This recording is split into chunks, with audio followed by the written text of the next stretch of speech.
12. januarja smo obeležili 51. obletnico smrti Františka Čapa, režiserja češkega rodu, ki je deloval tudi v Sloveniji.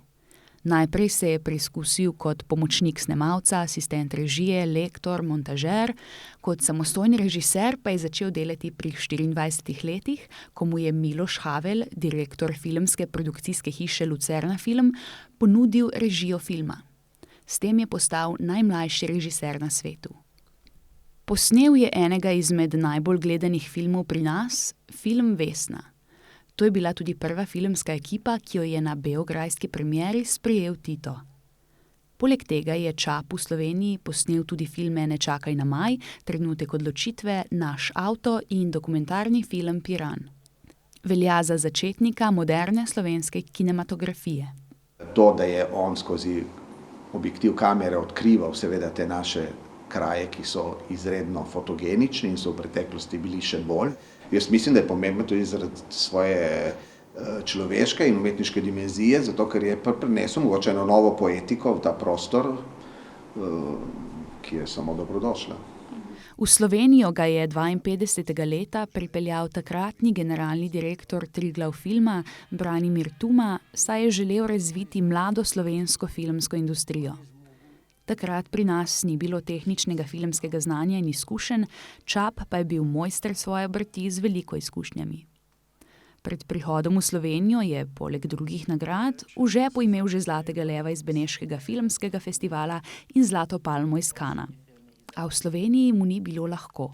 Kot prvo je bil izbeglica, ne?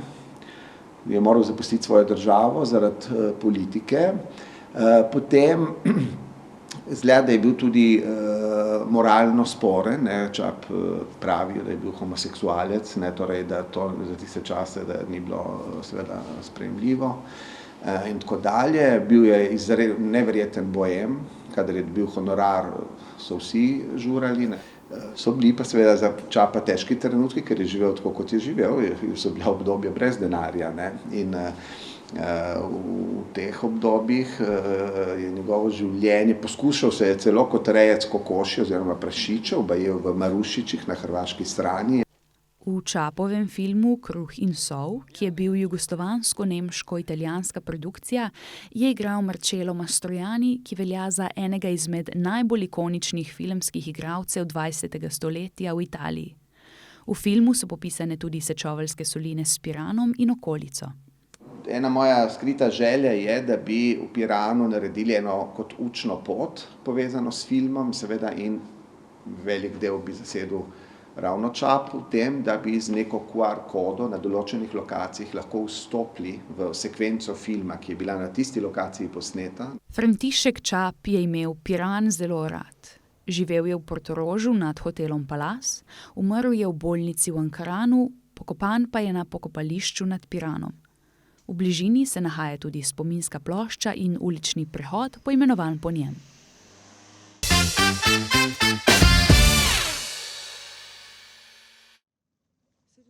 Nedavno smo v uredništvu prejeli fotografije nekaj dvojezičnih napisov, pri katerih lahko rečemo, da je bil prevajalec na dopustu ali pa da je nekdo prevajanje prepustil naključnemu mimoidočemu, ki je pač naredil, kar je bilo v njegovi moči.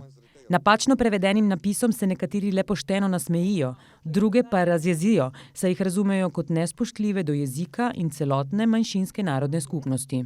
Odkar sem zaposlen v samoupravni skupnosti italijanske narodnosti Piran, opazujem pojav težav pri dvojezičnih napisih. S težavo smo se ukvarjali kar večkrat, že v času oddaji Videobar, ko smo imeli prav 2 oddaji, ki so bile namenjene tej tematiki. Za temi oddajami se je zgodilo, da v času predpreteklega poletja smo prijavili problematiko pristojnim inšpekcijskim službam. In sicer 267 prijav in te prijave so nekako romale kasneje tudi do medijev. In s pomočjo medijev oziroma pozornosti prebivalstva se je situacija bistveno poboljšala, vsaj v piranski občini. Odločili smo se, da preverimo, kakšna je situacija na terenu. Na področju občin Koper, Izola, Piran in Ankaran obstaja namreč z zakonom zapovedano dvojezično območje. Vse obvestilne table in oglasi morajo tako na tem območju vsebovati poleg slovenskih tudi napise v italijanščini. Opazili smo, da je bilo kar nekaj tabel, na katere so pred časom opozorili meščani, že popravljenih ali odstranjenih. Danes na terenu opažam, da 1,5-letni primanjkljaj te dejavnosti, se pravi aktivne kontrole oziroma monitoringa situacije, prinaša ponovno poslabšanje situacije. In menim, da bo treba ponovno poseči po orodjih, ki jih imamo na razpolago. In kaj naj torej storijo prebivalci, ko opazijo slabo ali pomanjkljivo preveden ali celo nepreveden napis? Ja, naj opozorijo pristojne, vsekakor bo to dobrodošlo in bo lepa gesta tudi do italijanske narodne skupnosti. Kar me skrbi je, da določene inštitucije in naprimer tudi zavodi, šolski zavodi pozabljajo na to. In po mojem je tukaj vir težav, zato ker že v šoli bi morali učiti tudi učence večine, se pravi slovenske učence, kako je pomembno, da se spoštujemo tudi z pravilnimi prevodi. Se strinjamo. Spoštovanje med nami je ključno za dobro sobivanje, zato spoštujmo dvojezičnost našega območja, saj nas ta vendarle bogati.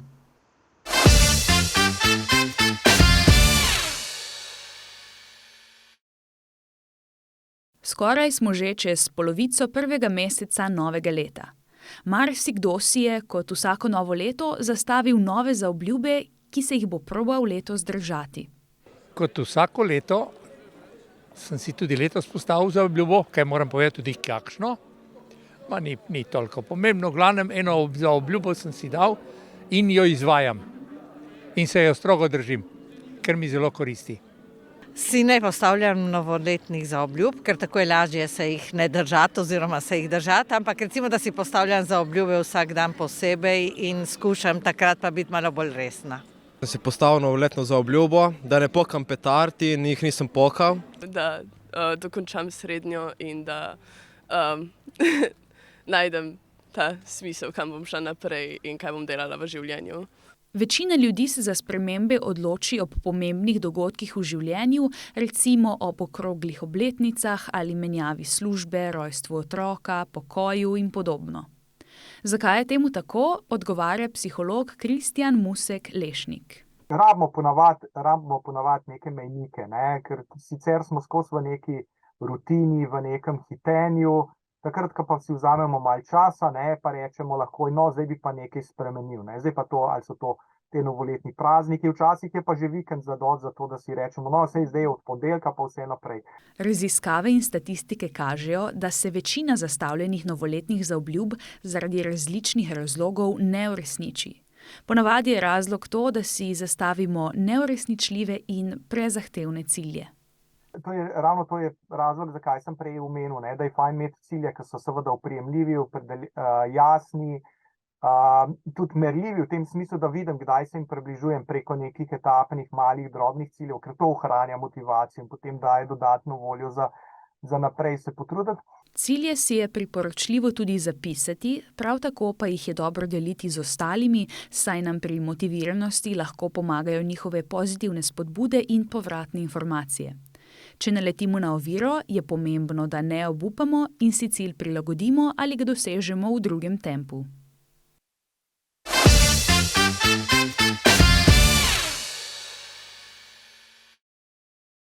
Pred letom dni so se Izolani razveselili novice, da naj bi vlada podprla načrt izgradnje novega kulturnega doma v vrednosti 16,44 milijona evrov.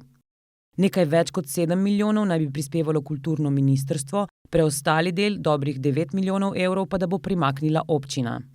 Z novim istrskim kulturnim centrom, kakor so poimenovali bodoči hram kulture, naj bi se izboljšali pogoji za kulturne dejavnosti v vseh 4 obalnih občinah, so takrat poročale Primorske novice. Izolani namreč že vrsto let čakajo na prenovo starega, že dolgo dotrajanega kulturnega doma ali izgradnjo novega in kot kaže, je razpravljanje o tem vsakič znova kamen spotike. Tudi pri našem poizvedovanju smo naleteli na različna mnenja. Civilna iniciativa Gibanje za Izolo nas je v pismu, ki smo ga nedavno objavili na našem portalu megafon.si, opozorila, da gre po njihovem pri Istrskem kulturnem centru za nerealen projekt nekdanje občinske oblasti. Ker se je ta v Izoli po zadnjih volitvah zamenjala, smo povprašali novega župana, kakšno je njegovo mnenje o možnostih realizacije projekta. Če je to istrski kulturni center, potem je treba pritegniti na vsak način in naj se opredelijo druge istrske občine, ali bo to izolski ali bo istrski center. Če je izolski, potem je vprašanje, kje najti denar. Ne? Potem je še ponovno vprašanje o tem, koliko bo na razpolago iz državnega proračuna. V javnosti se vrtijo dve številke, ena zelo nizka in ena kar precej visoka, tisto, ki naj bi bila obljubljena. Še vedno ne bomo, ali je to dejansko tisto, kar bo država prispevala. Tako da v tem trenutku je to težko odgovoriti. Ne. Prezgodaj ste prišli, jaz pravim. Vsekakor ni dvoma, da Izola potrebuje prenovljen ali nov prireditveni prostor. Kako pa si to predstavljajo izolski kulturniki in aktivisti? Veš kaj, jaz sem bil v enih 4 mandatih, v enih 4 komisijah za ta kulturni dom, oziroma zdaj je kulturni center, in vedno, nikoli ni bilo jasno čisto kaj. Vsi bi radi nekaj novega, ampak istočasno pa smo bili vedno se bali prevelikega česa, ne veš, vse ne rabimo toliko, nimamo toliko ljudi. In po svoje je to res, ne, Izola sama nima toliko ljudi, da bi rabila zdaj, ne vem, Cankarjev dom.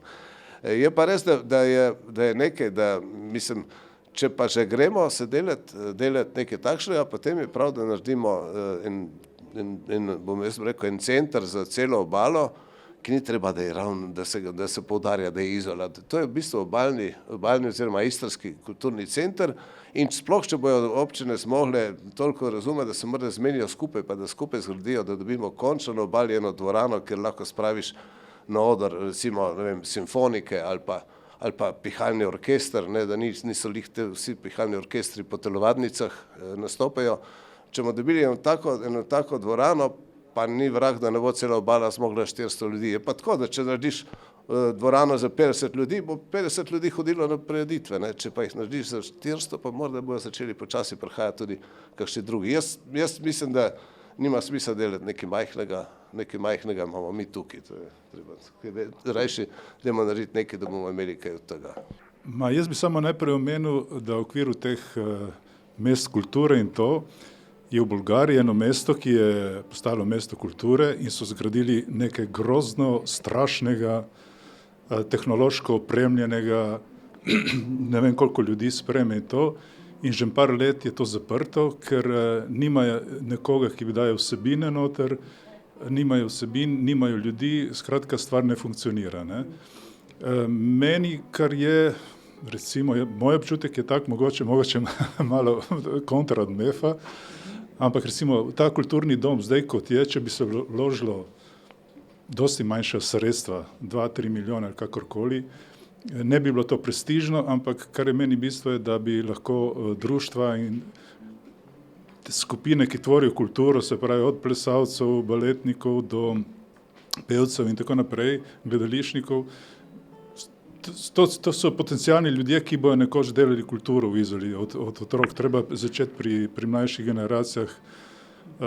Je pa lepo imeti tudi eno prestižno dvorano, samo recimo to bo funkcioniralo, če bo tudi sprednji del odprt amfiteater, če ne pa je brez veze. Jaz bi ta prostor, ki je namenjen zdaj kulturnemu istrskemu centru, ga ne bi izpeljevala na tistem področju, ne.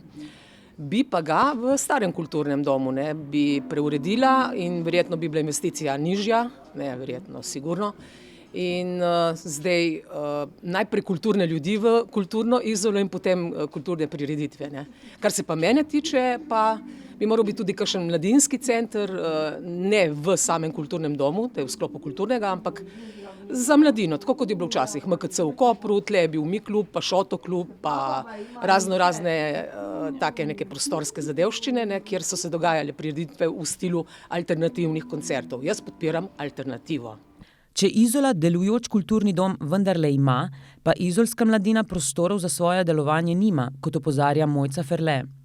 Pred časom je bil obljubljen mladinski center na področju nekdanjega Arga, kjer so mladi pred nekaj leti za krajši čas zasedli in oživili prostore pod imenom Avtonomna cona Argo, vendar jih je lastnica prostorov slaba banka kmalu izselila. Ideja, da bi bil tam lociran mladinski center, pa je ostala živa. Zanimalo nas je, ali se glede tega kaj premika. Ne, mislim, kar jaz vem, se nič ne premika oziroma ga še nazaduje. Tako, zdaj Argo, območje okoli Dimnika, je bil sklep sprejet prav na mojo pobudo, da bi se tam uredil nek mladinski center.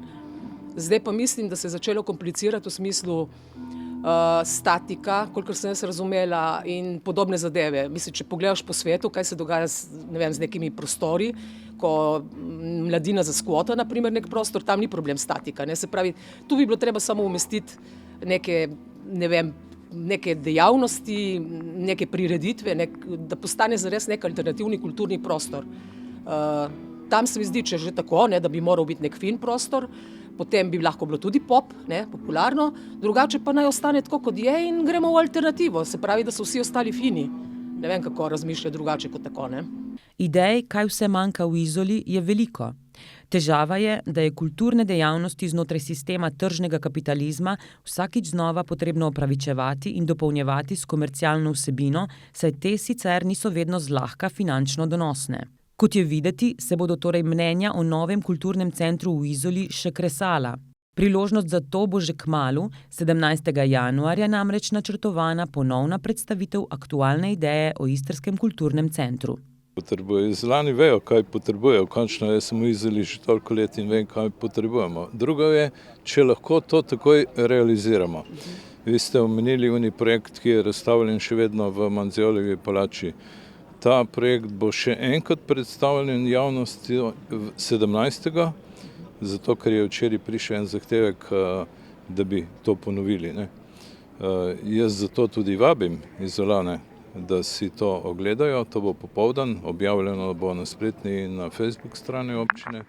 Jaz mislim, da se je treba pogovoriti na vsak način, ker končno nek novi korak je treba narediti. Če se to potrdi, da gremo v tako investicijo, je treba iti v projektiranje, ker zahteva najmanj leto dni dela in seveda tudi en kup sredstev. In želeli bi se potem verjetno, da bi vse občine obalne to podprle? Ja, upajmo. Če ne, je pa treba videti, ali je to Izola sposobna eno tako investicijo dokončati v nekem kratkem roku. Počakajmo torej, kaj bo prinesla nova predstavitev projekta in razprava, ki ji bo sledila. Vsekakor bomo dogajanje spremljali tudi mi na Megafon TV.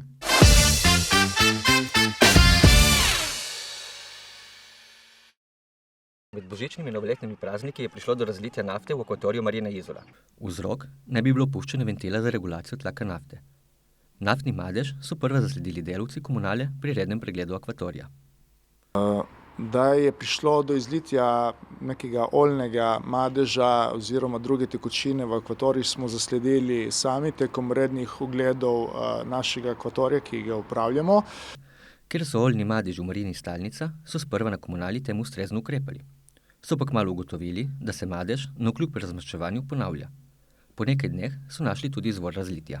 Tako da tudi v tem primeru smo takoj pristopili in ta madež z biorazmaščevalcem tudi poškropili in ga nevtralizirali, vendar kaj malo zatem ugotovili, da prihaja do kroničnega pojavljanja teh madežev, kar je kazalo, da nismo ugotovili samega izvora dotekanja te tekočine. To opazovanje in iskanje izvora je trajalo nekaj dni, na kar smo seveda skupaj z Upravo za pomorstvo in SVOM-om, ki smo seveda takoj tudi obvestili, ugotovili, da prihaja do iztoka te tekočine na območju marine. Takoj smo seveda vključili tudi našo delovno enoto kanalizacije, kjer je preverila vse kanalizacijske vode in vode meteornih voda in preko sledi ugotovili, da prihaja ta tekočina iz območja hotela Delfin. Po prijetem obvestilu o razlitju nafte je ukrepala tudi ekipa sektorja za varovanje obalnega morja Uprave Republike Slovenije za pomorstvo. Naše ekipe so skupaj z ekipo Marine pa za jezile to onesnaženje oziroma so v danem trenutku naredili, kar so lahko z vpojnimi sredstvi in pivniki, da se to onesnaženje ni širilo ven iz Marina. Sicer pa razlitje ni bilo tako minorno, kot so sprva trdili. Direktor hotela Delfin Miloš Milivojevič je namreč za Primorske novice povedal, da domneva, da je steklo kvečjemu nekaj litrov nafte. Direktor uprave za pomorstvo je to trditev demantiral. Po naših ocenah, tam na licu kraja, kjer so ugotavljali, je izteklo približno 3000 litrov nafte. Poznamo izvor razlitja in poznamo vzrok razlitja. Vemo tudi, kakšna količina nafte se je zlila v morje. Prav vprašanje je, ali bi lahko takšno razlitje preprečili, na primer z lovilniki, ki bi nafto ločevali od meteornih voda, ter kakšni bodo ukrepi, da bi se taka razlitja preprečila tudi v prihodnje. Sveda smo klicali tako direktorja hotela Delfin, kakor direktorja Portinga, upravljalce Izolske marine. Do zaključka redakcije nam ni uspelo pridobiti odziva.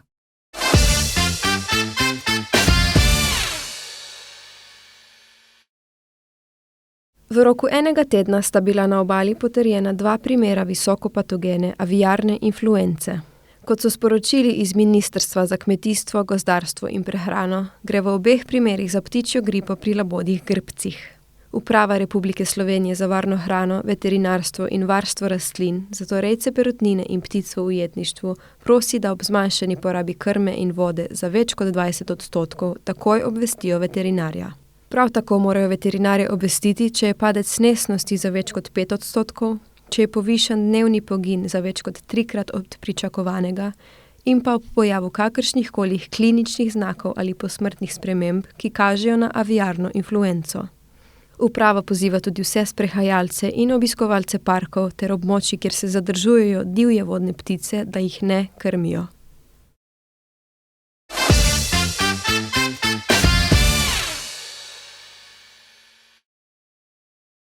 Zaradi dogodka v osnovni šoli Šmarje v Kopru je zdaj v ospredju problematika nasilja med vrstniki. Nasilje človeški rod spremlja že od nekdaj, agresivnost najdemo v vsaki skupini ljudi, tudi ko gre za otroke. Vsak v nas ima tudi del agresije, ker ravno zaradi te agresije smo preživeli kot človeštvo, zato da si se lahko ubranil. Otroci imajo potem te oblike agresije mogoče malo bolj primarne, bi se lahko rekli, bolj pristne. Mi odrasli naj bi bili malo bolj civilizirani, naj bi znali pravzaprav usmeriti to nasilje na bolj ustrezen način. Razlogi, zakaj pride do nasilnega vedenja in ravnanja med vrstniki, so različni in odvisni od več dejavnikov.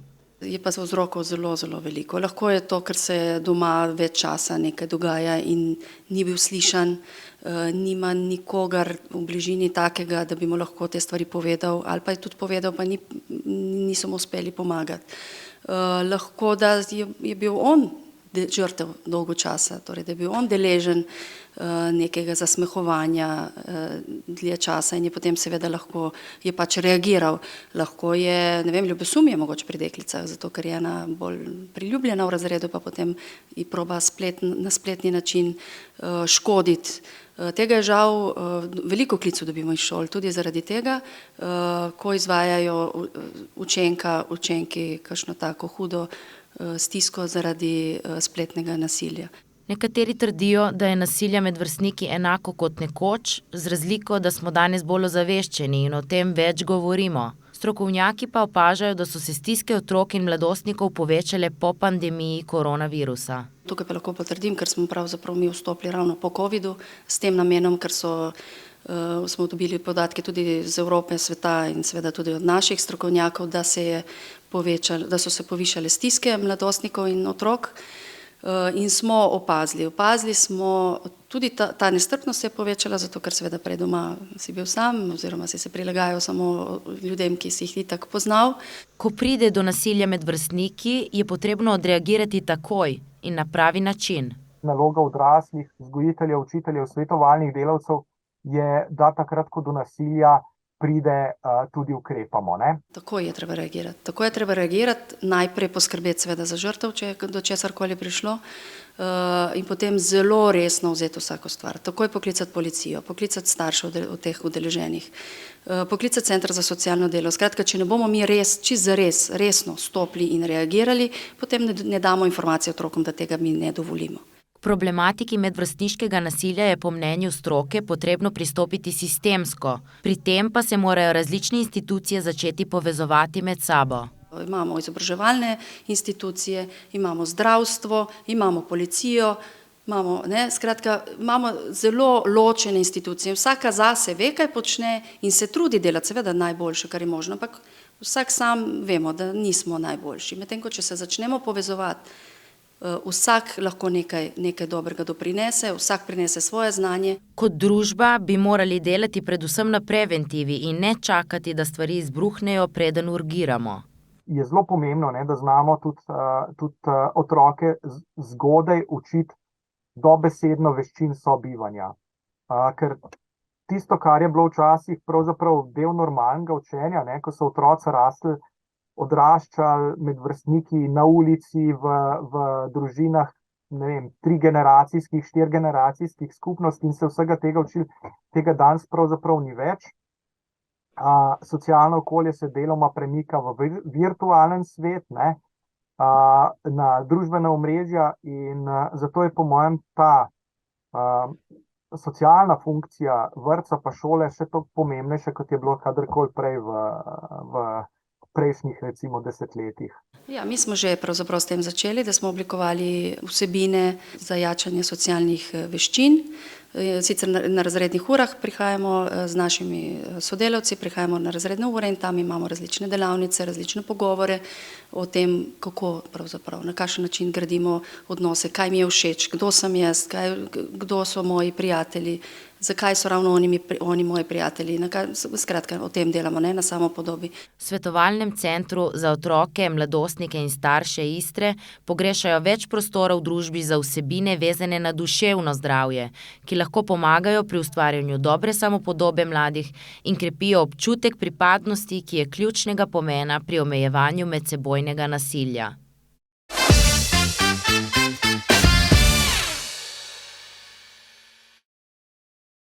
V sredo je potekala prva izredna seja občinskega sveta občine Piran, ki je bila sklicana zaradi obravnavanja predloga za uveljavljanje predkupne pravice na kompleksu nepremičnin mesno-predelovalnega obrata Krasa v Dragonji. Po imenovanju članov odbora za gospodarjenje s stavbnimi zemljišči in kratki razpravi je bil predlog večinsko sprejet. Poleg tega so na izredni seji potrdili tudi mandat novi članici občinskega sveta občine Piran iz liste Andreje Korenike, Miji Boter Marasovič, in sicer za preostanek mandatnega obdobja.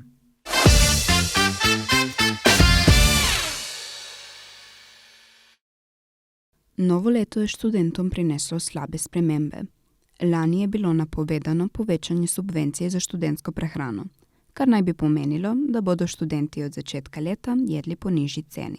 Zgodilo pa se je ravno nasprotno. Ob višji subvenciji so se zvišale tudi cene ponudnikov. Cena obroka v skoraj vseh restavracijah se je dvignila za 1 evro. Tako je lanska najvišja cena letos postala skoraj povprečna. Najprej zvišala se je subvencija za študentsko prehrano skladno z zakonom za urejanje položaja študentov iz 2,82 na 3,50 evra. Istočasno se je pa povečala tudi vrednost obroka iz 7 evrov na 9 evrov. Glede na to, da je prišlo do dviga te vrednosti, je to seveda predstavljalo dodaten strošek za študente. Mi smo ves čas zagovarjali, torej, da se ohrani sistem subvencioniranja študentske prehrane, ker menimo, da je to edini način, ki zagotavlja študentom pestrost obrokov in kvalitetno prehrano. Hkrati smo se pa takoj odzvali na to, da vsak dodaten strošek študentom seveda povzroči lahko preglavice. Razočarani študenti so izrazili nestrinjanje z višjimi cenami. Študentska organizacija in Ministrstvo za delo pa sta se kmalu lotile reševanja težave.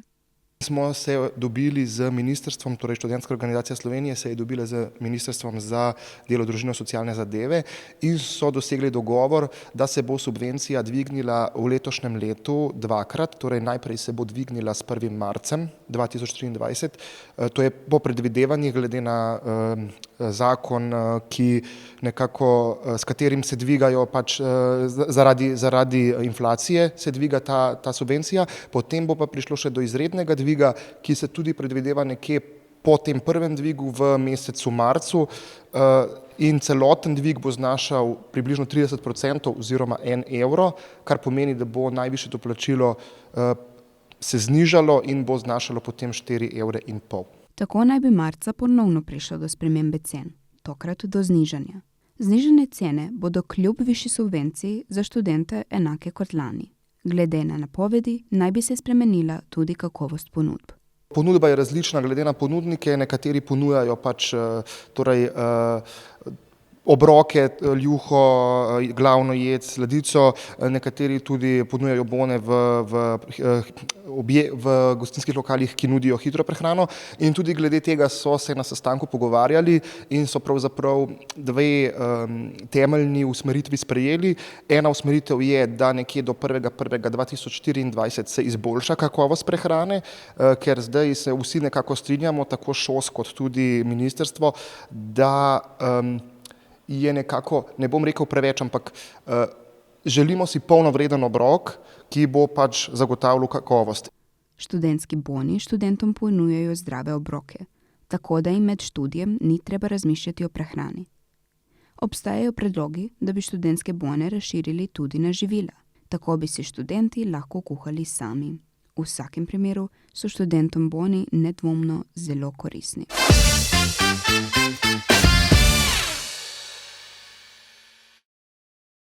Tokrat smo obiskali Avditorij Portorož, ki v soboto vabi v gledališče Tartini. Burundanga je naslov gledališke komedije Kulturnega društva Velenje, ki bo v sklopu kvazi profi teatra uprizorjena v gledališču Tartini Piran v soboto 14. januarja ob 19.30. Konec tedna pa v Avditoriju obiskovalce vabijo še na komedijo.